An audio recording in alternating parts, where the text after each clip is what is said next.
Okay, hello. I'm going to. I just finished this, so I'm going to talk to you about um, what do they call it? A psychobiography of Leonardo da Vinci by Sigmund Freud. Uh, Freud's full title of the essay is Leonardo da Vinci and a Memory of His Childhood. Actually, I don't know very much about Freud other than what you kind of hear. I saw that he's Australian, which surprised me. But um, I just finished this, and uh, it was really enjoyable. Um, it's supposed to be as like a psychological study of Da Vinci, um, and Freud uses um, um, Da Vinci's art and writings from his notebooks and other accounts of his life. Like I think it's Vasari, if that's how you say it. He was an Italian biographer. To kind of put together a psychological profile of Da Vinci. Um, and it's immediately it was very interesting because Da Vinci is very interesting and talked about uh, what you kind of hear about him being like a Renaissance man and just being extremely talented um, in everything that he pursued. He focuses on how later in life his Da Vinci's scientific investigations started outweigh his artistic pursuits. And early on, he mentions that Da Vinci um, was an illegitimate child, which starts to play an important role in Freud's uh, unique examination of his life.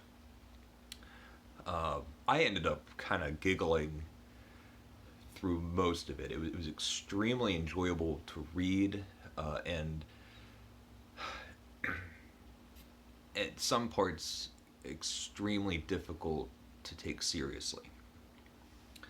So, one of the main um, focuses that Freud takes is from a passage that was in Da Vinci's notebook. Um, he said it was one of the rare moments of Da Vinci divulging uh, a memory from his childhood, and it's a very strange memory. Um, Something along the lines of Da Vinci as a baby in his cradle being visited by a vulture, and the vulture lands on the cradle, and the vulture takes its tail and sticks it in Da Vinci's mouth and opens his mouth. That's the uh, memory that Da Vinci wrote in his notebook. And Freud takes this and just kind of runs with it. Uh, it it's wild. He says that um, the vulture's tail represents his mother feeding him, so he's suckling on the tail, but um, the tail also represents a phallus, and so it was like he was saying that he's performing fellatio on this vulture that represents his mother. Um, and he goes on from there, and it's I marked a part that I thought was. Let's see if it helps me remember what I just read.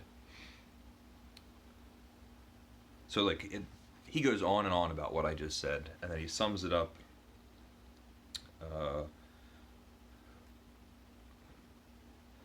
it will not be difficult later on to derive the curiosity that was directed to the flight of birds from his infantile sexual researches.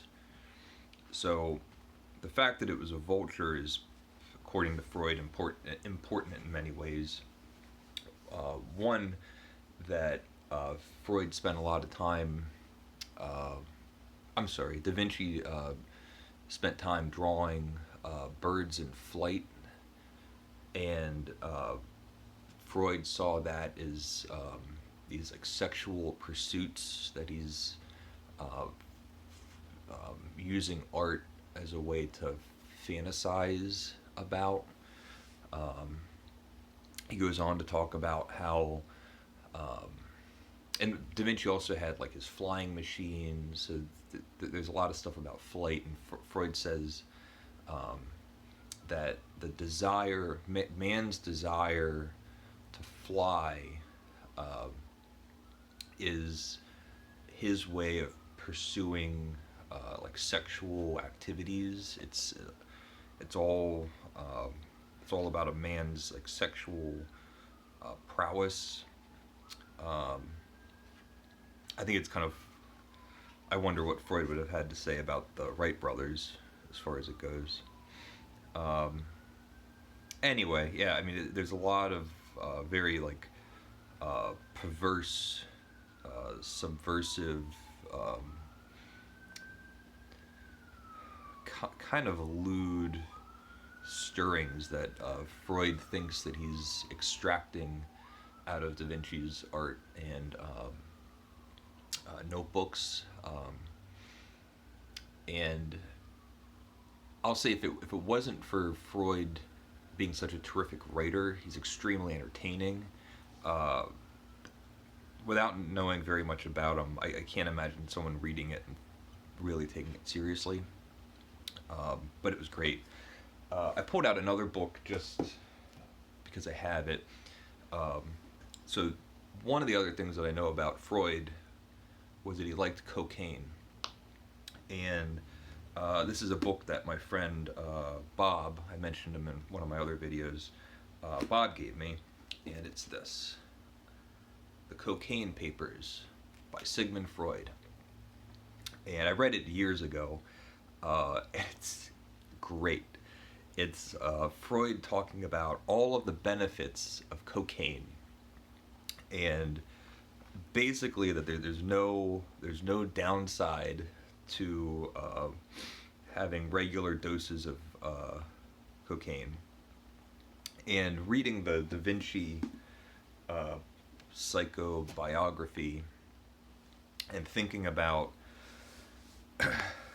Freud consuming large amounts of coke, things start kind of adding up, and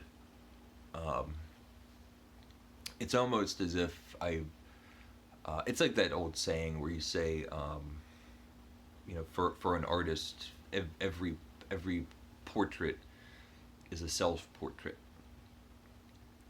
in the sense that I feel like I learned a lot more about Freud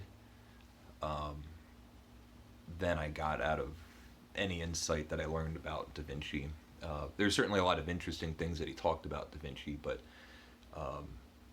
this idea that Freud is like piercing down to the depths of Da Vinci's psyche through kind of scattershot sources, and not sources, but limited resources. It's kind of silly to me, but it was great fun to read. It was short. I think it was like maybe 50 pages. I don't know if I could have read much more about Da Vinci and his penises and sucking on teats and filleting vultures, but overall it was enjoyable. And for anyone that watched to the end, obviously Freud is not Australian, he's Austrian, so I don't know. So thank you for watching, kind of a short video. And if you have any comments, please leave them. And thank you. Bye.